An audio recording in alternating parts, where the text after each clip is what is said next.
7 जून 2022 के financial news analysis में आप सभी का बहुत बहुत हार्दिक रूप से स्वागत है। दोस्तों, आज हमारे टेबल पर हैं 3 टॉपिक्स। इसमें सबसे पहले हम बात करने वाले हैं CRR के बारे में, इसके साथ जुड़े हुए कुछ फैक्ट्स को देखेंगे। Then we have GST dispute resolution system, और लास्ट में free trade agreement with European Union, इसके साथ जुड़ी हुई एक बहुत इंपॉर्टेंट अपडेट। और इसके अलावा कुछ इंपॉर्टेंट चीज़ें हमारे पीयूष गोयल साहब ने बताई हैं जो हम डिस्कस करने वाले हैं।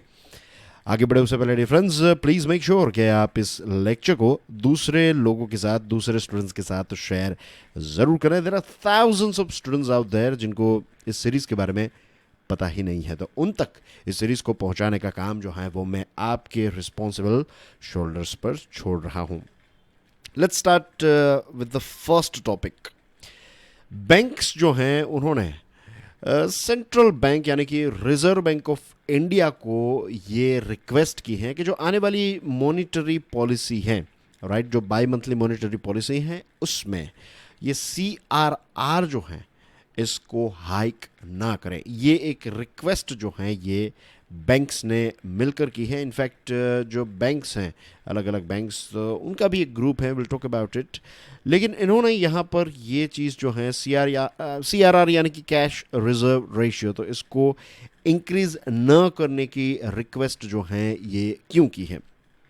सबसे पहले तो CRR क्या होता है उसको बहुत ही सिंपल लैंग्वेज में समझ लेते हैं। एक बैंक जो होती है कॉमर्शियल बैंक यानी कि CB, right, I am just writing here CB is equal to bank here इस एग्जांपल में। तो ये जो कॉमर्शियल बैंक होती हैं उनके पास जो पैसे डिपॉजिट के तौर पर आते हैं, उस ये जो कैश हैं, इस कैश का एक सर्टेन परसेंटेज इसको रिजर्व में रखना है। किसके पास? सेंट्रल बैंक के पास, यानी कि रिजर्व बैंक ऑफ इंडिया के पास। एक और छोटा सा एग्जांपल देना चाहूँगा यहाँ पर। लेट्स से हम आपका एक account state bank of India में है, राइट। आप बैंक के पास गए और आपने बैंक को 1 लाख रुपए की डिपॉजिट दी, राइट। अब SBI जो है उसको इस 1 लाख रुपए, लेट्स इमेजिन करते हैं कि SBI के पास सिर्फ एक ही कस्टमर है और वो आप है, और आपने 1 लाख रुपए जो है वो SBI में डिपॉजिट किए अपने अकाउंट में। तो SBI को ये 1 लाख रुपए में से एक फिक्स परसेंटेज जो है वो रिजर्व बैंक ऑफ इंडिया को देने पड़ेंगे, इसके पास रिजर्व में रखने पड़ेंगे। लेट्स से 4,000 रुपए, आर्ग्यूमेंट के तौर पर हम समझ लेते हैं 4,000 रुपए रखने। तो अब SBI के पास कितने पैसे रहेंगे? 96,000 रुपीज़ रहेंगे। ये किसके पैसे हैं? ये आपके पैसे हैं। अब लोन के लिए ये पैसे जो है इसका इस्तेमाल किया जा सकता है, राइट। SBI ये पैसे दे सकती हैं, बट इसके 4,000 रुपये जो हैं वो तो RBI के पास रहेंगे as a sort of security, आप समझ लीजिए। तो this is what CRR is all about, cash reserve ratio, CRR। अब बैंक्स जो हैं, ये बैंक्स को रिप्रेजेंट करने वाला एक ऑर्गेनाइजेशन, इसको कहते हैं IBA यानी कि इंडियन बैंक्स एसोसिएशन, राइट। तो ये IBA ने रिक्वेस्ट की है रिजर्व बैंक ऑफ इंडिया को कि आप इंटरेस्ट रेट, सॉरी, CRR जो हैं उसको इंक्रीज मत कीजिए, क्योंकि अगर आप इसको इंक्रीज करेंगे तो क्रेडिट ग्रोथ जो है वो नहीं हो पाएगा। Again, regular students, you know what is credit growth, right. Credit growth का मतलब सिंपल लैंग्वेज में ये है कि जो लोन है, कस्टमर्स उतनी ज़्यादा लोन लेने के लिए शायद नहीं आएंगे, और आएंगे तो हमारे पास उतने पैसे भी नहीं रहेंगे, क्योंकि अगर आप रेट इंक्रीज करेंगे तो जो 96,000 रुपीज़ पहले हमारे पास बचेंगे और बचते थे, या फिर 4,000 रुपये जो रखने पड़ते थे, लेट्स से अब 5,000 रुपये रखने पड़ेंगे, तो हमारे पास 96 की जगह पर कितने होंगे? 95,000 करोड़ रुपीज़ होंगे। Is it not crore rupees, 95,000 rupees, जो मैंने एग्जाम्पल दिया उस एग्जाम्पल के रेफरेंस में ये 95-96 बोल रहा हूँ। To ensure unhindered credit growth, इसके लिए IBA ने रिक्वेस्ट की है। IBA ने यह भी कहा कि मई महीने में जो रिजर्व बैंक ऑफ इंडिया ने इंटरेस्ट रेट को इंक्रीज किया और सीआरआर को इंक्रीज किया पर्टिकुलरली, तो इससे क्या हुआ है, इसके पास जो सरप्लस लिक्विडिटी थी, इस सरप्लस लिक्विडिटी में एक रिडक्शन हमें देखने को मिला है। विनो के 4 मई 2022 को मॉनेटरी पॉलिसी कमेटी की एक ऑफ साइकिल यानी कि अनशेड्यूल्ड अचानक से रिजर्व बैंक ऑफ इंडिया ने एक मीटिंग की और इस मीटिंग में रेपो रेट को 40 बेसिस पॉइंट से इंक्रीज किया था, यानी कि 0.40% से इंक्रीज किया था। और जो CRR हैं उसको 50 बेसिस पॉइंट से यानी कि 0.50 हाफ ए परसेंटेज CRR को इंक्रीज किया। तो पहले CRR कितना था, CRR वो समवेयर अराउंड 4%, राइट, और फिर इसको इंक्रीज करके 4.5% किया गया। और सिर्फ 0.5% इंक्रीज करने की वजह से पता है सिस्टम में से कितने पैसे चले गए, 90,000 करोड़ रुपीस सिस्टम में से चले गए डायरेक्टली RBI के पास। अब RBI और बैंक की बात करें तो देखिए RBI जो है ये एक बहुत ही इंपॉर्टेंट पॉइंट है कि reserve bank of India CRR के जो पैसे पार्क्ड होते हैं ना उनके पास बैंक्स के, इस पर किसी भी प्रकार का इंटरेस्ट नहीं देती है। ये चीज़ आप याद रखिएगा, it is a very important point. और बैंक्स के लिए एक प्रकार से ये नुकसान है क्योंकि बैंक्स जो हैं उनके पास पैसे आएंगे वो डिपॉजिटर्स के पैसे हैं और डिपॉजिटर्स के पैसे जो हैं उस पर बैंक्स को इंटरेस्ट पे करना है, इज़न्ट इट। तो यहाँ पर CRR इंक्रीज होता है तो बैंक्स को थोड़ी तकलीफ जो है वो होने लगती है। अब बात करते हैं GST डिस्प्यूट रेजोल्यूशन सिस्टम के बारे में। फाइनेंस मिनिस्ट्री यानी कि गवर्नमेंट ऑफ इंडिया ने ये बताया है कि एक GST डिस्प्यूट रेजोल्यूशन सिस्टम पर फाइनेंस मिनिस्ट्री काम कर रही है और इसका एक डिटेल्ड मैकेनिज़्म जो है इसको तैयार किया जा रहा है ताकि GST के साथ जुड़े हुए कोई भी डिस्प्यूट्स जो राज्यों के द्वारा खड़े किए जाते हैं तो उनको एक सिस्टमेटिक तरीके से हम सॉल्व कर सकें। और ये जो डिटेल्ड मैकेनिज़्म है और सारे पॉइंट्स जो हैं इसकी एक थरो डिस्कशन जो है नेक्स्ट GST काउंसिल की मीटिंग में हमें देखने को मिल सकती है। ये जो अभी प्लान बन रहा है उसका नाम शायद होगा dispute redressal bench, right, dispute redressal bench.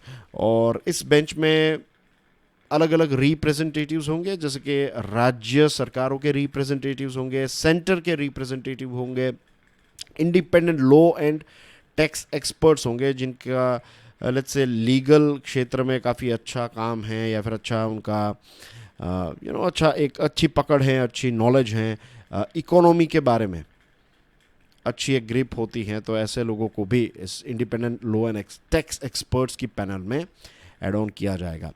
विनो के GST में जो भी इश्यूज डिफरेंस होते हैं ना वो वोटिंग के माध्यम से होते हैं, right, and you should know about this basic thing as well कि सेंटर के पास कितना वेट है वोटिंग का, 1/3 जितना जो वेट है वो सेंटर के पास है और बाकी के सारे राज्य जो हैं वो मिलकर 2/3 करते हैं, राइट। तो ये बनता है 3:3 या फिर फुल जो 3 है वो बन जाता है by this sort of calculations, right? 1/3 vote power centre के पास और 2/3 जो है वो स्टेट्स के पास है। दूसरी एक चीज़, डिसीजंस जो हैं इन केस अगर वोटिंग का इस्तेमाल करना पड़े GST काउंसिल में तो डिसीजन कैसे लिया जाता है, 50% से, सिंपल मेजोरिटी से या फिर स्पेशल मेजोरिटी से। इसका आंसर है स्पेशल मेजोरिटी। मिनिमम 3/4, राइट, यानी कि 75% से ज़्यादा आपको वोट्स चाहिए अगर कोई डिसीजन को पास करना है या फिर रिजेक्ट करना है, देन यू नीड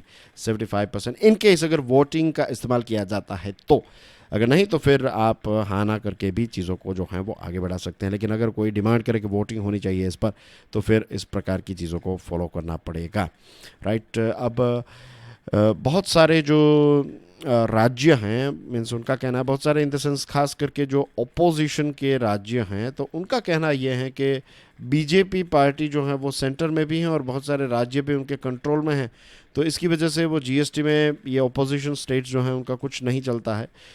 तो इस चीज़ को लेकर कुछ इश्यूज फ्यूचर में देखने को मिल सकते हैं। जनरली क्या होता है कि GST काउंसिल जो है ये एक GOMs तैयार कर लेती है, यानी कि ग्रुप्स ऑफ मिनिस्टर्स तैयार कर लेती हैं। अगर कोई लेट्स से कोई टॉपिक है, उस टॉपिक को लेकर कोई इश्यू सॉल्व करना है तो उसको लेकर एक dedicated GOM, group of minister, तैयार किया जाएगा और ये प्रॉब्लम्स के बारे में देखेंगे, सुनेंगे, समझेंगे और फिर इसका सोल्यूशन जो है वो GST काउंसिल को देंगे। जनरली GOM के सॉल्यूशंस जो हैं वो काफ़ी सही रहते हैं क्योंकि ये भी अलग अलग राज्यों के द्वारा रिप्रेजेंट किया जाता है। 1 जुलाई से क्या होने वाला है, GST कॉम्पनसेशन जो है 5 सालों के लिए जो GST कॉम्पनसेशन देने की जो बात थी, तो ये चीज़ अब ख़त्म होने वाली हैं और because of this thing right 1 जुलाई के बाद और ज़्यादा डिस्प्यूट्स जो हैं वो कुछ राज्य क्रिएट कर सकते हैं। तो इसी चीज़ को लेकर सरकार जो है वो एक प्रॉपर, ये जो अभी हमने डिस्कशन की ना, एक प्रॉपर डिस्प्यूट रिड्रेसल फ्रेमवर्क जो है वो तैयार कर रहा है। अब बात करते हैं दोस्तों FTA यानी कि free trade agreement with European union के बारे में। पीयूष गोयल साहब जो हैं उन्होंने ये कहा है कि फ्री ट्रेड एग्रीमेंट को लेकर नेगोशिएशंस जो हैं वो यूरोपियन यूनियन के साथ हम 17 जून से स्टार्ट करने वाले हैं। कहाँ पर? ब्रसल्स में, जो यूरोपियन यूनियन का एक प्रकार से आप कह सकते हैं कैपिटल है। तो इंडिया EU का FTA का जो डिस्कशन है वो 17 जून से स्टार्ट होगा और लास्ट हमने 16 राउंड्स बातचीत के किए थे 2007 से 2013 तक और ये नेगोशिएशंस जो हैं वो स्टक हो गए। ये नेगोशिएशंस आगे नहीं बढ़ पाए, अपने फाइनल डेस्टिनेशन तक नहीं पहुंच पाए बिकॉज ऑफ वेरियस रीजंस, क्योंकि यूरोपियन यूनियन जो है वो एक लंबे समय से डिमांड कर रहा है कि उनको जो ऑटोमोबाइल्स हैं, उनकी कार्स, मोटरसाइकिल्स, तो उस पर ड्यूटी कंसेशंस मिले। फिर alcoholic beverages like for example wine, whisky etcetera पर उनको ड्यूटी कंसेशंस मिले। डेयरी प्रोडक्ट्स जो हैं उन पर कंसेशंस मिले। तो ये 3 जो हैं वो यूरोप की 3 बड़ी डिमांड है। जस्ट इमेजिन कि अगर ये जर्मन कार्स जो हैं, मर्सिडीज़ और BMW, VW एक्सेट्रा, ये सारी कार्स जो हैं जो हमारे देश में जो भी मॉडल्स यहाँ पर नहीं बनते, वो अगर चीपर रेट में अगर उन पर ड्यूटी कंसेशन हटाया जाए तो ये सारी कार्स जो हैं वो 30-40 लाख रुपए में आपको अच्छी कार जो है वो मिल जाएगी, जो आज यहाँ पर 50-70 लाख रुपीज़ की मिलती हैं। तो अच्छा होगा कस्टमर्स के लिए कि हमें बहुत सारी कार्स जो हैं, अच्छी कार जो हैं वो थोड़े रीजनेबल रेट पर मिल जाएगी, थोड़े कम रेट पर मिल जाएगी। जो पहले हम ड्यूटी एक्स्ट्रा पे करते थे वो शायद पे नहीं करनी पड़ेगी। लेकिन the problem is, just imagine कि सरकार को टैक्स में कितना नुकसान होगा। This is number 1। और टैक्स से भी इम्पोर्टेंट ये है, टैक्स का बेनिफिट तो सरकार के हाथ से जाएगा ही, लेकिन सेकंड जो पॉइंट है वो ये है कि हमारे देश की जो कंपनीज़ हैं ना, टाटा, फिर M&M यानी कि महिंद्रा एंड महिंद्रा एक्सेट्रा, ये सारी कंपनीज जो हैं वो आज जिस लेवल पर पहुंच पाई, उसके पीछे नो डाउट उनकी मेहनत है, R&D है, ये सारी चीज़ें हैं। लेकिन कहीं ना कहीं सरकार ने एक प्रकार से उनको प्रोटेक्ट भी किया है। अगर ये सारी कार्स, बहुत सारे देशों में आप देखेंगे उनकी खुद की कोई कार ब्रांड नहीं है। द रीज़न इज़ कि वो सारी कार्स और ये सारी चीज़ें जो हैं वो डायरेक्टली इम्पोर्ट ही करवा लेते थे, राइट। लेकिन अब हमारे देश में ये टाटा एंड महिंद्रा की कार्स अब देखिए, they have entered into a new level all together, क्योंकि सरकार ने इस प्रकार से। Same thing goes with dairy products. हमारे किसान जो हैं, ये यूरोपियन यूनियन की गाय और ख़ास करके उनकी गाय और उनकी दूध की क्षमता और जिस प्रकार से वो उनको ग्रीन ग्रास अवेलेबल हैं because they are in temperate region and things, तो ये दूध की नदियाँ बहा देंगे यहाँ पर और हमारे किसान जो हैं उनकी इनकम जो है वो डायरेक्टली अफेक्ट हो जाएगी। तो ये कुछ रीजंस हैं। भारत क्या चाहता है यूरोपियन यूनियन से? भारत ये चाहता है कि हमारे स्किल्ड प्रोफेशनल्स जो है ना, उनको वहाँ पर जॉब करने के लिए इजीली वीज़ा प्रोवाइड किया जाए, कि वो वहाँ पर आकर बिजनेस कर सके, काम कर सके, जॉब कर सके। तो इस चीज़ को लेकर यूरोपियन यूनियन मना कर रहा है कि देखिए हमारा देश, हमारा जो यूरोपियन यूनियन है उसकी पॉपुलेशन कुछ उत्तर प्रदेश जितनी है या फिर उससे थोड़ी शायद ज़्यादा होगी, लेकिन एक आपका राज्य और हमारा पूरा ये यूरोपियन यूनियन। तो आपके यहाँ से अगर लोग आएंगे तो हमारे लोगों के पास कोई काम नहीं रहेगा, फिर हमें उनको मुफ्त में से बेनिफिट से प्रोवाइड करते रहने पड़े। ऐसा नहीं है, वहाँ के लोग काफ़ी स्किल्ड हैं, इसमें भी कोई डाउट नहीं, लेकिन ज़्यादातर लेबर वर्क जो है वो भारत के लोग लेकर चले जाएंगे। तो ये सारी चीज़ें जो हैं, मीन्स एक के बाद एक ये धड़ाधड़ आने लगेंगे तो हमारे लिए कुछ नहीं बचेगा। तो वो इस चीज़ के बारे में मना कर रहे हैं। ऐसे ही नेगोशिएशंस जो हैं वो हम यूके और कनाडा के साथ भी करने वाले हैं, फ्री ट्रेड एग्रीमेंट के साथ जुड़े हुए नेगोशिएशंस।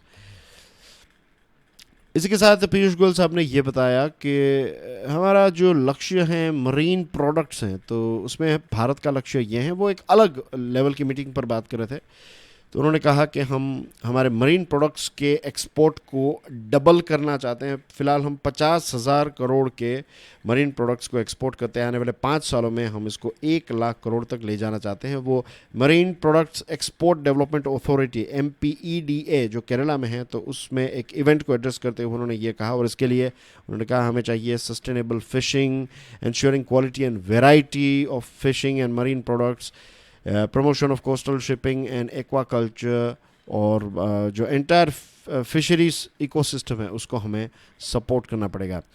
इसी के साथ उन्होंने national industrial corridor development corporation को एड्रेस करते हुए कहा कि भारत की इकोनॉमी जो है वो $30 बिलियन की इकोनॉमी बन सकती है। और हमारे देश में 18 ऐसे राज्य हैं जिन्होंने नेशनल सिंगल विंडो को ज्वाइन कर लिया है, और कुछ 25,000 जितने कंप्लायंस जो थे, रूल्स एंड रेगुलेशंस थे, तो उनमें से ज़्यादातर को एलिमिनेट किया है और बाकी को हमने सिंप्लीफाई कर दिया है। और सरकार नए एरियाज़ में काम करना चाहती है, जिसमें medical device park, pharma park, textile park, footwear park, toy park, ये सारे अलग अलग एरियाज़ और अलग अलग पार्क जो हैं वो सरकार क्रिएट करना चाहती हैं। That's everything in today's discussion. Please share the lecture with other students. I'll see you soon. Till then, enjoy your studies. God bless you all. Jai Hind.